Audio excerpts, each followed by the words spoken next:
argument, bail argument, you are saying that you have been arrested at 12 in the midnight. હવે આ વસ્તુ ખાલી મારા 12 વાગે અરેસ્ટ કર્યાનું એ કહે છે, એમાં શું કેવું છે? તમે 12 વાગે અરેસ્ટ કર્યા છે બેનને? બેનને 12 વાગે અરેસ્ટ બેનને રાત્રે 12 વાગે ક્યાંથી? એને આફ્ટર સનસેટ બેનને કોણ અરેસ્ટ કરવાનું? તો પોલીસ એવી હિંમત કરે? કોઈ બેનને કોઈ પણ પોલીસ વાળા સનસેટ પછી અરેસ્ટ કરવાની મને નથી લાગતું કરે હિંમત. તો it's clear breach of order of honourable supreme court. એટલે હવે તો તમારે આ બેનસ આમાં તો તમારે કઈ કહેવાનું જ રહેતું.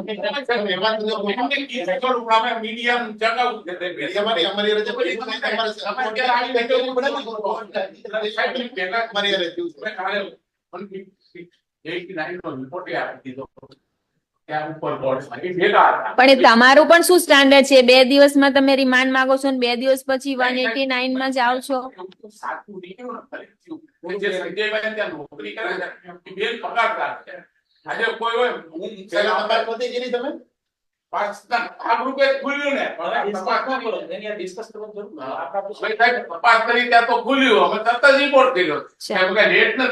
ફોર ઓર્ડર એમાં મેં એફિડેવિટ ઉપર મારા સંમતિમાં તમે વાદામાં તમે યુ આર ધ કમ્પ્લેનન્ટ.